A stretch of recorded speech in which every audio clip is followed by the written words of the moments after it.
Hey guys, I am super excited to film today's video because I just finished season 2 of the Netflix series You. If you have no idea what I'm talking about, we're gonna get into it, but if you do watch the show or you have been watching it or want to watch it, then unfortunately you're gonna have to watch it before you watch this video because there's gonna be a lot of spoilers and I'm gonna be talking about everything that happened between season 1 and season 2. So if you have not watched it yet and you plan on watching it and don't want to be spoiled and you want no spoilers, then definitely come back to this video after you're done watching because there will be a lot of spoilers in this video about season 1 and 2 of You.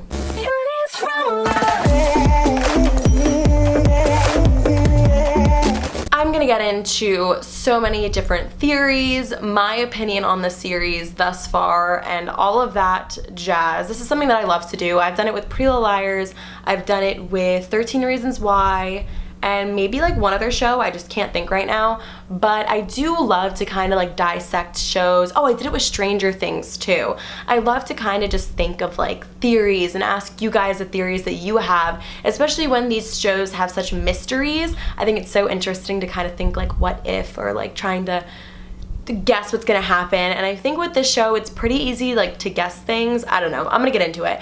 But before I continue, I have a clip from actually a couple weeks ago from Bean's birthday, which was on December 30th.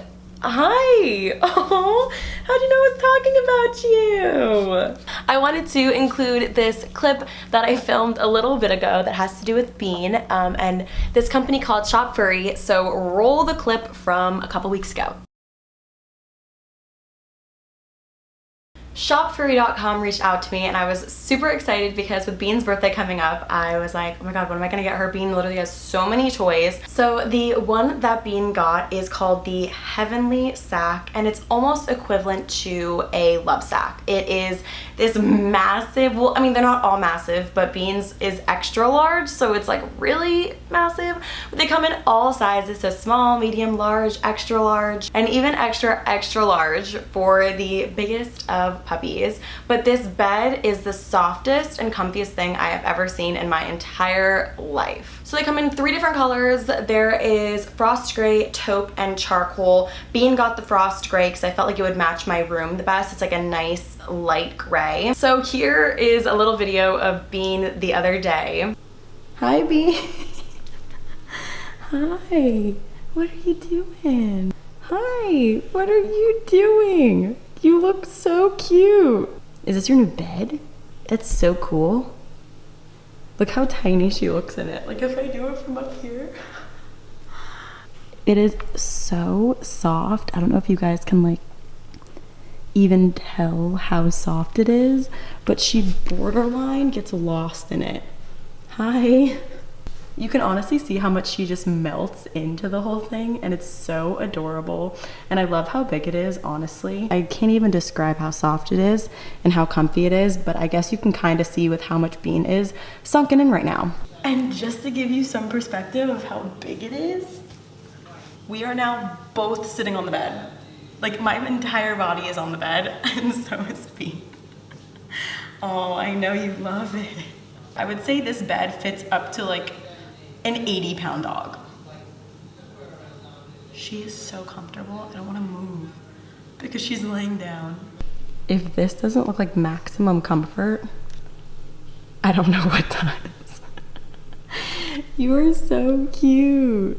Now I want to throw up on the screen just exactly how you can also purchase this bed or other products off their website. So you just go on to shopfurry.com and you're just going to head over to shop and then bestsellers. And it's the first item on this tab and you can see all the different colors and stuff. I absolutely love it. They have so many other things as well. Clothes, different grooming things for your dog, other essentials like bowls, toys, stuff for traveling if you travel with your dog often.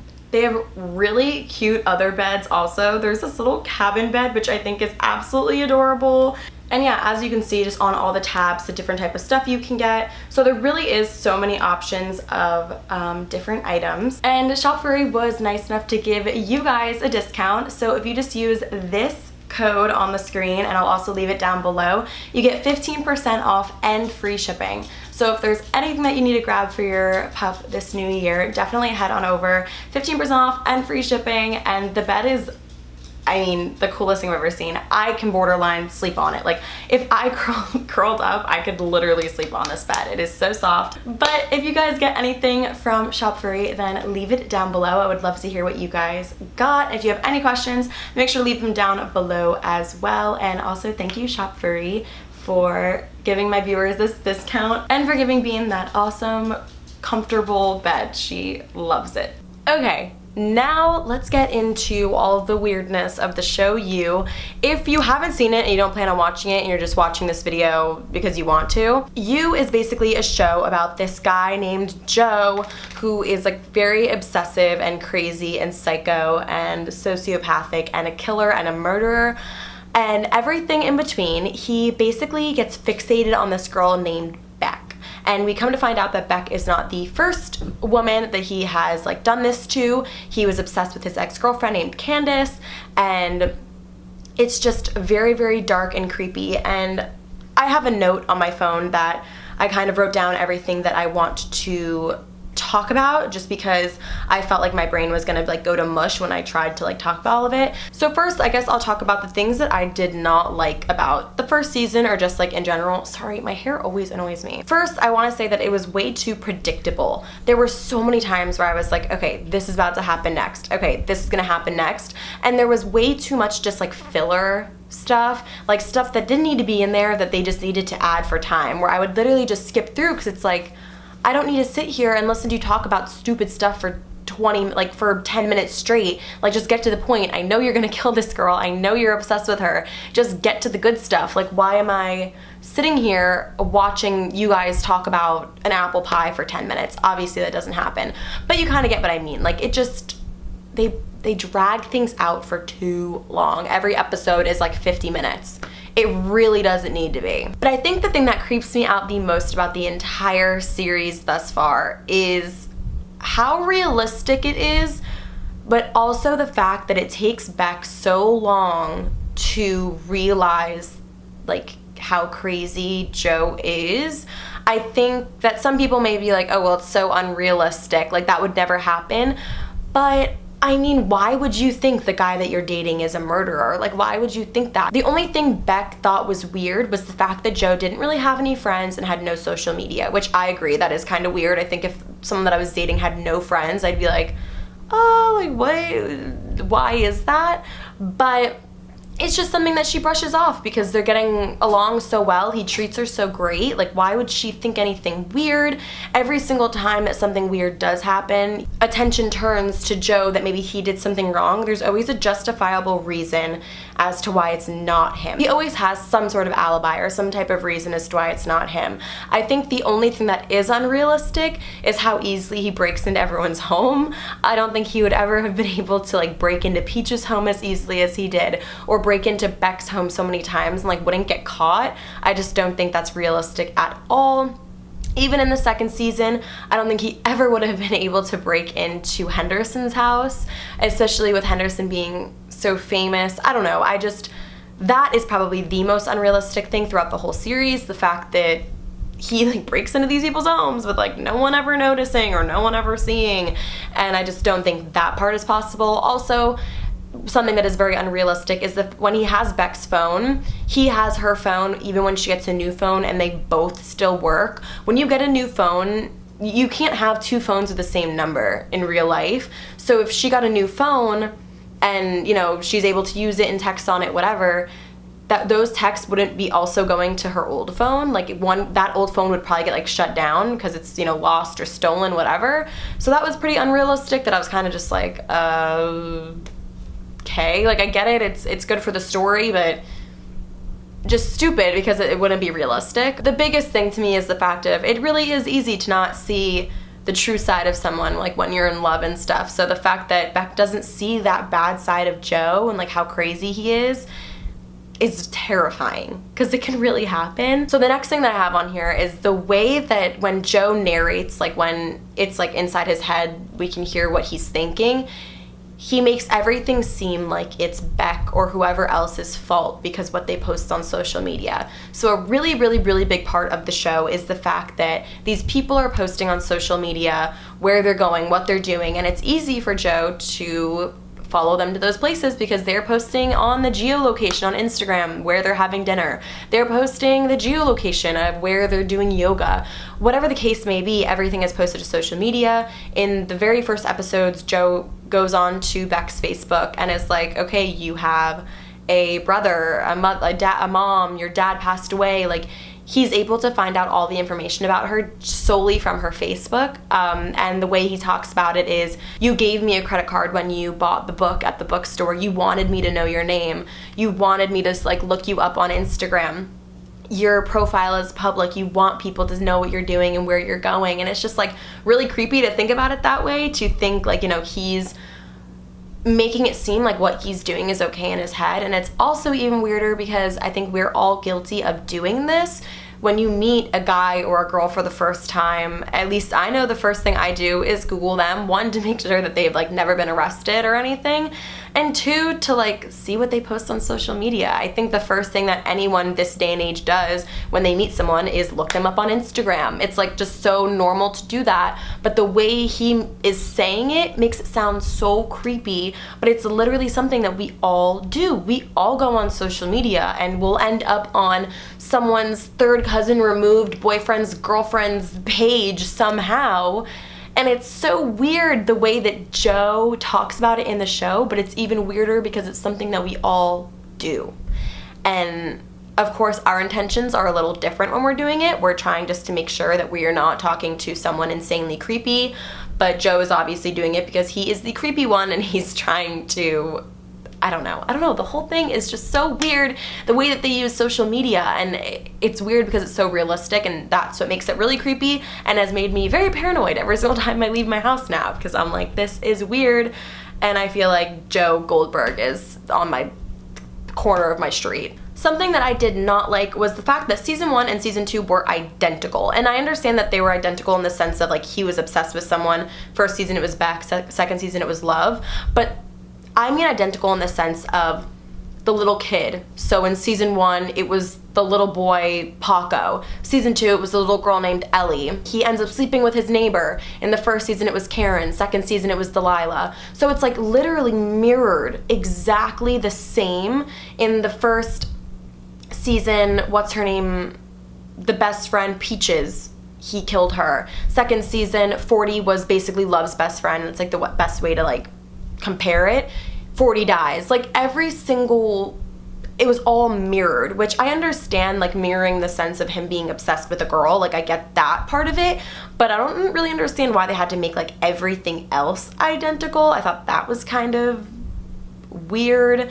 Beck had weird stuff with her family. So did Love. Like Love's family was really messed up. So was Beck's. Like I just don't get why they made it so mirrored. It's almost like they couldn't think of like a new storyline, which I thought was weird. Now to go more into season 2 and what I thought about that and just the things that I thought were wrong with it and like my opinion on it. In season 2, when they are in Anavrin, which if you don't know, Anavrin backwards is Nirvana, in case no one picked up on that, it's Nirvana backwards. But anywho, that's besides the point.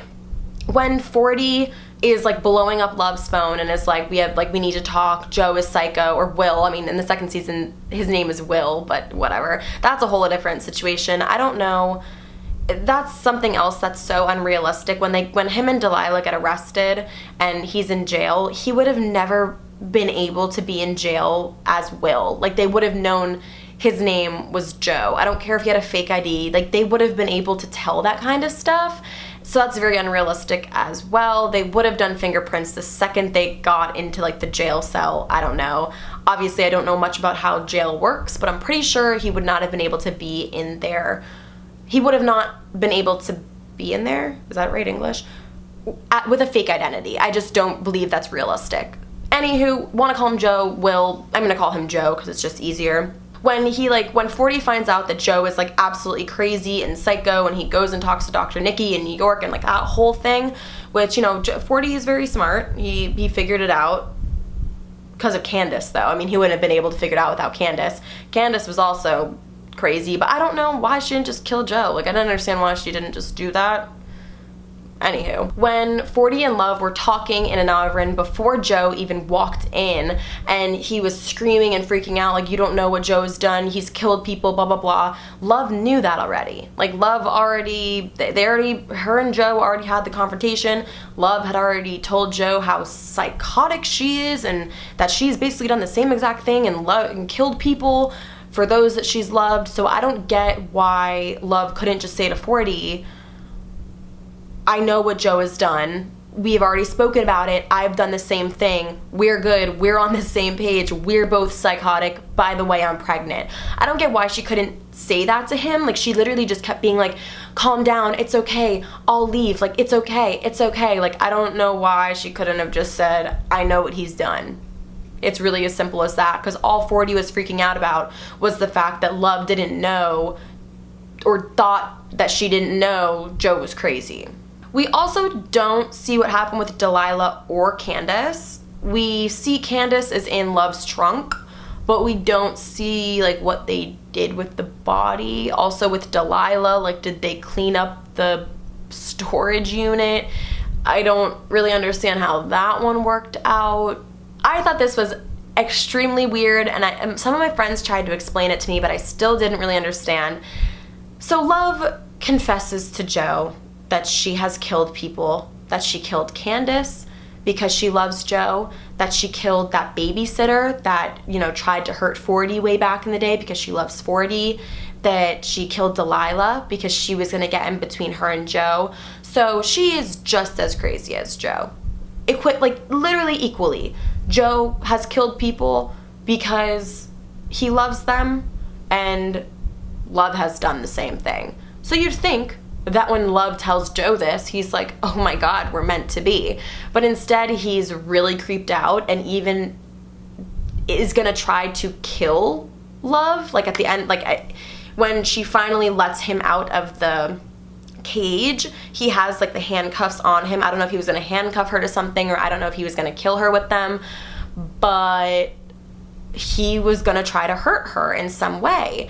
And I don't really understand why. I think maybe kinda sorta it's because I don't know, maybe just because he's so twisted, or he like can't love someone who is like the same as him, because he can't, like, Joe the whole series is constantly like, well, I don't hurt anyone. I just hurt people who like deserve it. I hurt people who are bad people. So he like justifies what he does. And I don't know if because he's so crazy and he justifies what he does and kills people, that he thinks Love is like almost crazier than he is, even though they're just as crazy. I think Joe just can't like comprehend that Love is as crazy as him.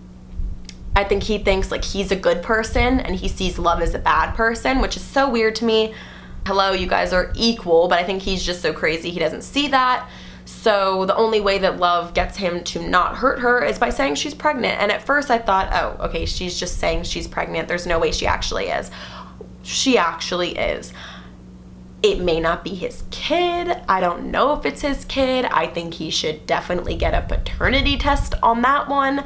That's definitely a theory that I have. I don't really know if that's really Joe's kid or not. I think Love would have done anything to make sure that Joe stuck around. I don't know. I thought it was very interesting how Joe wasn't like, oh my God, we are one. Like, we are the same. I love you. Instead, he was very much like, ooh. Something that kind of annoyed me, and some people might agree, some people might be like, no, you're crazy. I did not think that season 2 got good until like episode 8. I really don't think it was interesting or like that good until somewhere in episode 8. Of course, it was good when they were introducing Love, and I personally think you could tell she was crazy from one of the first episodes. You could just tell she was psycho and like kind of like stalkery because she showed up at Joe's house, and you could just tell something with her was off. But then the whole middle part of it was kind of just like boring and, like I said, like dragged on too long. And then around episode 8-ish, once he had Delilah in the cage and all of that type of stuff, that's when it got good. Up until then though, I was just kind of like, Now we can move on to kind of like season 3 and theories and things that like I wish they would have done. One thing that I wish they would have done, which obviously like isn't happening because season 2 didn't end this way, when 40 was about to kill Joe in Anavrin, I thought it would have been pretty cool if 40 did kill Joe. Joe died, and then Love kind of became like Joe's character in the series.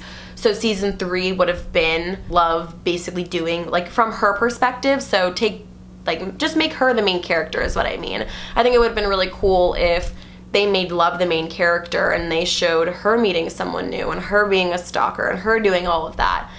But obviously 40 is the one who died. I also thought that 40 was going to turn the gun on himself.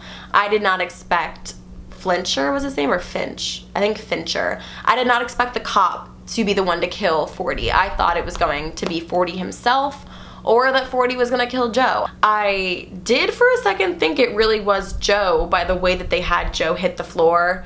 I was like, whoa, he really did shoot Joe, but he didn't, which was, I mean, that was a good twist, and that was the only moment I think that I was like, wow, I didn't see that kind of coming. But I do think it would have been really cool if Joe did die and then Love like took over that main character role. I think that would have been really interesting and like weird. I posted on my Instagram and asked you guys, okay, what do you want to see about this show? Funny part is my friends were mainly the ones who responded about this, which is hilarious. Like, hi, you could have just texted me. But first one that I have from my friend Alexa, she said Love killed her husband by poisoning him with her food because he didn't want kids. I believe this theory. I do 100% believe that Love somehow killed her ex-husband for some reason, because they kept saying he was sick, but like they didn't say with what. And I think that would have been like, even if he was really like, he was sick, because they showed flashbacks of him talking about he was sick. But I don't know, I still feel like that would have been the perfect out. Like if he was sick, Love could have killed him without anyone like thinking anything of it because he was sick. Like they wouldn't have thought that it was a murder because he was ill and he just died because of the illness. They never really say what illness, I don't think, or I just missed it because I was like skipping through or something. There were a lot of times where I was bored and I would literally just skip through because I was like, get to the point. Like, just please get to the point. But I do honestly think that Love may have killed her ex-husband for sure. Another one is a lot of people think the woman at the end, the neighbor, is his mom. I don't know if I believe it, but it's interesting. That is really interesting, and I never thought about that because at the end of season 2, he walks up to the fence. Basically, him and Love like move into this house and she's fully pregnant, and Joe like walks into the backyard and he looks through the fence and there's like a crack in the fence and he sees a woman reading a book, and he starts again, you know, being like basically the same thing that he did with Love and Beck, being like, oh, like, hello there, like, I want to get to know you, like being super creepy. It could be his mom. That'd be really, really weird and like twisted. They don't really explain whatever happened with his mom. They show that Child Protective Services was like coming to pick up Joe when he was little, and then he was put in like those foster homes, but they don't really show whatever happened to his mom. Like, did Joe kill his mom? I know that was like another theory that I saw, like that he killed his mom at some point. He constantly sees his mom like in visions and stuff. That's what makes me think that she's dead, but I don't know if like he killed her or I don't know. I do believe though, since we see so many like visions of the mom, that she might be dead, or it could be the neighbor, but that would be really weird and creepy, but we'll see. Okay, so this is probably one of my favorite ones, and it's from my best friend Hannah. She brings up the thought that none of the girls were real and they're all in his imagination, like all in his head, like he is crazy. What if he's like really in like a loony bin and like he thinks of that box because like he's kind of like in a box, like, you know, when people are in like psych wards, they put them in like those white boxes type things. That is probably the craziest theory that I've heard, but I don't doubt it. Like, I really could see him being crazy and just kind of coming up with these women in his head, and it all just being in his head. And that's probably the craziest theory that I've heard thus far. And like, imagine, I don't know. I could just see it happening now. My friend Jen said, Love is absolutely crazy, and these two, meaning Joe and Love, are gonna do some crazy stuff in season 3, like together. I could totally see that happening. she's gonna have a kid, which is really weird, and the fact that it's a little girl creeps me out even more. Like, I really hope they don't go like a twisted route with Joe and the daughter. I don't know. I don't think they'll go that twisted, but if they do, that's when I'm like done watching, because that's just really creepy. I almost feel as though Love is gonna be the crazier one. I don't know why. And then in the interview, someone said to her the other day, Love out-Joe'd Joe, and she was like, Love could never out-Joe Joe. No one can outdo Joe. And I was like, I don't know, I really do think Love outdid Joe. She really took us, she didn't really take me by surprise, I would say, because I kind of could tell that she was crazy, but in the sense of her out-Joeing Joe, she comes pretty close. They're both crazy. I don't know how they're really gonna do this next season. Like, with them, are they gonna get married? I mean, they're living together, she's pregnant. Love will probably end up killing the neighbor. That's my guess, obviously. Unless it's Joe's mom, who knows? I think there's a lot of unanswered questions, a lot of things that don't really make sense to me, and of course a lot of things that are very unrealistic, which I hate with shows. I can't stand when something is extremely non-realistic, because I'm like, why am I even watching this? Like, it's cooler when it's like could really happen. At the same time though, like I said, I am very paranoid everywhere I go now, because I'm like, okay, so Joe could be watching me. That's terrifying. But I think that's pretty much it. I think I touched on every topic possible for this show. Please comment your theories and your conspiracies about next season, stuff that maybe you saw in these last 2 seasons that I didn't touch on, that you want me to touch on. If there's like enough comments and stuff and you guys like this, I don't even know if anyone watches the show. I mean, I know people watch the show. Only reason I started watching this show was because of TikTok, oddly enough. It was like all over TikTok, and I was like, all right, I've got to just watch it. But if you guys enjoy this type of stuff, then I will definitely do a part 2. So comment down below any type of theories you have, how you felt about the show. I liked it. I just think a lot of it was very dragged out, and there was a lot of unnecessary filler stuff when we could have just got to the point. I honestly didn't think he was going to actually kill Beck. She was very smart with what she did. When, you know, someone is obsessed with you like that, telling them what they want is the best way to get out of a situation. But unfortunately, it did not help her enough. So if you guys like this video, make sure to give it a big thumbs up. And of course, subscribe and turn on post notifications so you never miss anything. And for the 20th time, like I've said, comment down below what you thought of the show or your theories. I will leave everything for Shop Free linked down below, where you can get the bed, everything else that I kind of talked about in that beginning part. And I will see you guys next week with a brand new video. Bye.